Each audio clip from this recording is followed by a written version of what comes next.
Assalamualaikum warahmatullahi wabarakatuh. Selamat malam semuanya. Kita masuk di SPK pertemuan ketiga, yaitu terkait dengan pemodelan. Untuk pertemuan ketiga ini, kita ada summary-nya untuk pemodelan ini. Yang pertama mengenai definisi dari pemodelan. Yang kedua ada jenis-jenis pemodelan. Nah, yang ketiga ada tujuan dari pemodelan. Berikutnya ada keuntungan dan kerugian pemodelan, serta fase pengembangan siklus model, dan yang terakhir mengenai group decision atau GDSS, Group Decision Support System. Oke, kita masuk ke definisi. Untuk pengertian pemodelan atau model ya, dari kata model adalah sebuah abstraksi dari sesuatu yang mewakili beberapa fenomena dalam bentuk objek atau aktivitas. Di sini ada ada beberapa item pendukungnya. Yang pertama adalah fenomena. Fenomena ini berupa bisa berupa entity ya, berupa item-itemnya ada fenomena. Ada fenomena ini bisa kalau dia sebuah instansi itu sebagai entity-nya. Kalau dia sebuah event atau peristiwa, ya event itu sebagai entity-nya. Kemudian ada model itu sendiri. Model itu sendiri ada alat yang dipakai dalam proses pemecahan masalahnya. Oke, selanjutnya untuk jenis model. Untuk jenis model itu ada 4. Yang pertama ada model fisik, itu terkait dengan dengan prototype atau model fisiknya. Istilahnya kalau kita membuat sebuah, yang gampangnya kalau kita membuat sebuah mobil lah, atau pesawat tempur atau mobil gitu kan. Jadi kita harus punya prototipe atau punya blueprintnya gitu kan. Punya blueprintnya, gambar mobilnya atau gambar pesawatnya nanti seperti apa gitu kan. Ibarat kata ya, prototipe itu ya gambar yang menyerupai aslinya, tapi dalam skala yang lebih kecil atau skala yang mungkin seberapanya dari ukuran aslinya gitu kan. Itu terkait dengan model fisik. Yang kedua ada model naratif. Model naratif ini terkait dengan penggambaran entity-nya. Jadi yang paling gampang itu adalah contohnya UML, Unfit Model Language, modeling language ya. Kalau kalian dulu pernah belajar UML mungkin di semester yang lalu ya, terkait dengan aktornya siapa aja, terus aktor ini eventnya ngapain, dia ngapain aja gitu kan. Misalnya ada pembeli, ada penjual ini ngapain gitu kan. Ngapain prosesnya, ngapain aja, itu adalah diproses untuk penggambaran event dari naratif tersebut. Yang ketiga ada model grafis atau abstraksi dari simbol. Jadi ini berupa garis ataupun ini sebenarnya lebih detail dari yang naratif. Kalau naratif itu gambaran secara secara umumnya gitu kan, secara umum. Tapi kalau untuk grafis ini lebih ke detail modelnya gitu kan. Jadi kayak model IRD lah, Entity Relationship Diagram. Jadi flow-nya seperti apa sih gitu kan. Di bagian ini flow arusnya seperti apa, itu digambarin di model grafis. Yang keempat ada model matematis. Ini model matematis ini terkait dengan rumus lah ya, dengan rumus atau persamaan-persamaan. Jadi kalau kalian menghitung sebuah masalah, berarti kalau ini ada pemecahan masalahnya secara matematisnya, untuk hitung-hitungannya, rumusnya seperti apa dan persamaan seperti apa. Kemudian itu untuk contoh model. Untuk contoh model fisik ya. Yang kiri itu untuk model fisik.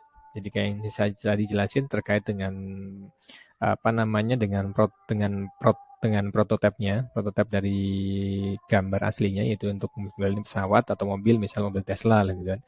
Jadi ada gambar big yang menyerupai asli tapi dalam bentuk yang kecil gitu kan. Kemudian ada model naratif terkait dengan UML, proses flow UML. Di sini ada aktor-aktornya. Aktor-aktornya siapa aja sih dalam di nanti sistem yang terlibat gitu kan. Ada di sini, misal di sini ada customer, ada pelayan, ada koki, ada adminnya gitu kan. Untuk misal koki ngapain? Koki ya masak, pelayan ngapain? Untuk menawarin menunya, terus membuat menunya apa aja, itu adalah step by step-nya. Ini untuk contoh model model grafis terkait dengan ERD-nya, Entity Relationship Diagram, proses flow-nya dari penjual, pembeli, di dalamnya itu, misal kalau ini di sebuah pendaftaran lah ya untuk perpustakaan.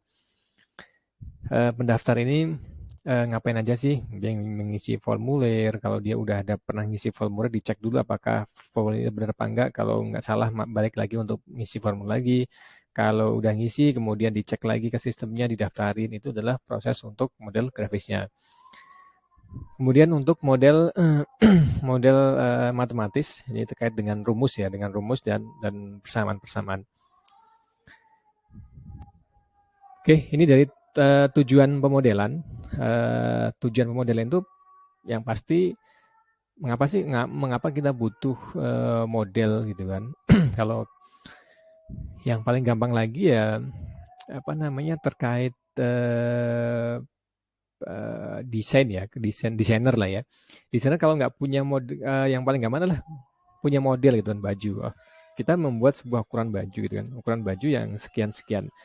Untuk misal all size gitu, all size-nya itu ya, kalau untuk cowok ukuran sekitar tinggi 165 lebih lah ya, 65, 68 sampai 70-an atau 75 standarnya. Jadi kalau kita bikin baju yang all size gitu kan, yang bisa dipakai dengan tinggi badan yang yang sesuai standar, terus dengan berat badan yang standar.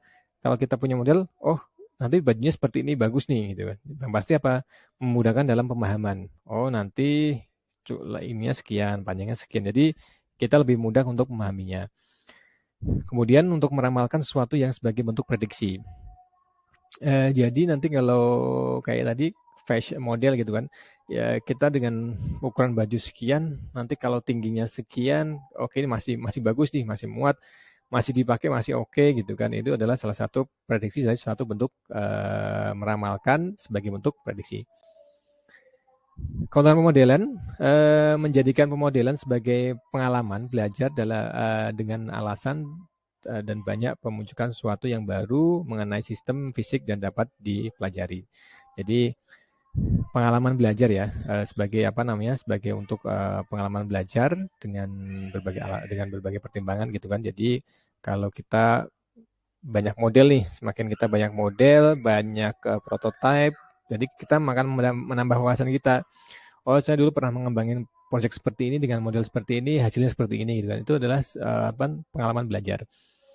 Kemudian kecepatan proses simulasi. Jadi kalau kita punya model bentuk fisiknya kita ada gitu kan, jadi kita akan lebih cepat untuk gambarinnya. Misalnya kalau kita membuat sebuah program, nanti kalau kalian bikin sebuah dashboard gitu kan, nanti saya mau bikin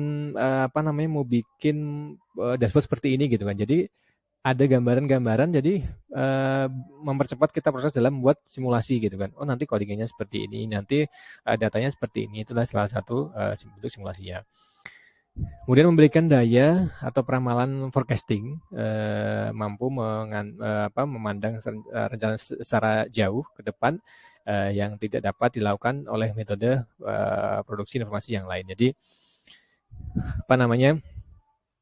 kita juga bisa memprediksi gitu kan, yang tadi bisa memprediksi kalau dengan ukuran sekian, pakainya dengan tinggi badan sekian, kita bisa memproses sih, kayaknya masih bagus nih kalau dipakai ukuran dengan tinggi badan 180 misalnya. Masih, walaupun cingkrang-cingkrang kan masih oke lah kalau buat anak muda gitu. Jadi kita bisa forecast.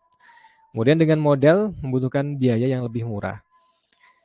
Jadi kalau kita punya model, udah pasti apa namanya untuk kita apa namanya biaya-biaya dari sisi produksinya pun juga nanti akan murah karena kita udah tahu oh nanti dengan butuh bahan sekian dengan kondisi apa sekian berarti butuh bahan yang berapa banyak gitu kan. Nanti kita udah ada ancang-ancang dengan biaya jadi apa namanya dari sisi biaya pun nanti juga akan lebih murah dan lebih terbantu. Untuk kerugian terkait dengan sulitnya pemodelan sistem bisnis akan menghasilkan model yang tidak dapat menangkap semua pengaruh pada entitas sebagai contoh.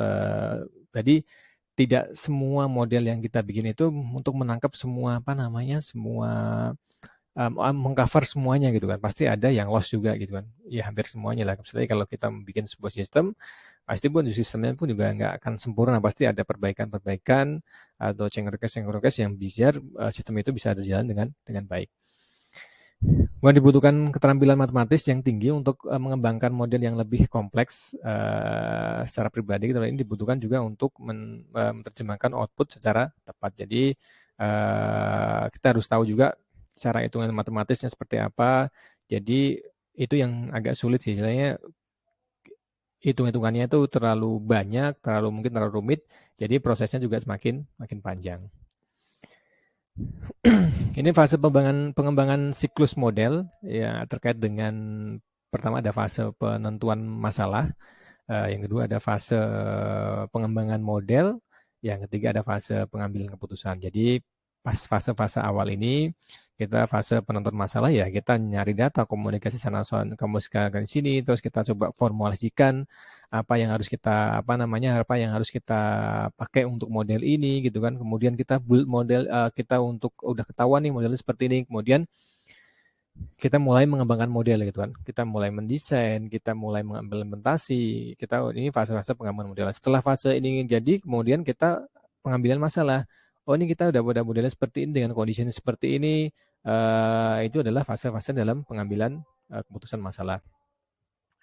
Ini terkait dengan Group Decision Support System terkait dengan GDSS ya, singkatannya GDSS, Sistem Penunjang Keputusan Kelompok dikenal dengan Group Decision Support System. GDSS ini sebagai kombinasi dari komputer, komunikasi, dan teknologi yang digunakan untuk menemukan, merumuskan, dan memecahkan masalah dalam pertemuan kelompok atau grup. Ini ada setting lingkungan GDSS. Yang pertama ada group size-nya ya. Ada dari group size-nya ada small, ada large, ada besar ya. Ada apa namanya? Ada yang mungkin ada face to face, tatap muka, mungkin meeting secara langsung gitu kan. Ketemuan secara langsung. Ini bisa langsung diskusi di dalam satu ruangan gitu kan. Ini untuk small discussion ya diskusi antar kelompok gitu kan, masih kelompoknya. Tapi kalau udah versi gedeannya ya untuk semua forum ya legislatif, jadi top untuk manajemen untuk mengadakan sesi pertemuan dari sisi legislatifnya. Kemudian ada yang disperse yang sekarang kita lakuin ya, disperse yang terpisah jarak waktunya sama, cuma terpisah jarak aja. Itu dengan cara local area decision network. Ini mungkin kalau di suatu perusahaan punya cabang-cabang banyak gitu kan, mungkin untuk ini di local area decision itu untuk region-region yang mana aja gitu kan, region 1, region 2 gitu kan, region 1 ngumpul sendiri. Nanti kalau untuk version large-nya itu terkait dengan computer mediated conference, jadi ada conference semua cabang gitu, misal sebagai kepala cabangnya atau kepala bagiannya yang mewakili di cabang-cabang tersebut untuk bisa melakukan conference secara bersama-sama. Oke, ini untuk materi pertemuan ketiga terkait dengan pemodelan. Mungkin kalau nggak semuanya di cover untuk slide ini, nanti bisa coba dipelajarin lagi, coba dilihat lagi di slide yang ada di ruang yang ada di share kalian di learning. Oke. Terima kasih semuanya, semoga bermanfaat untuk tugas nanti menyusul di learning. Terima kasih. Assalamualaikum warahmatullahi wabarakatuh.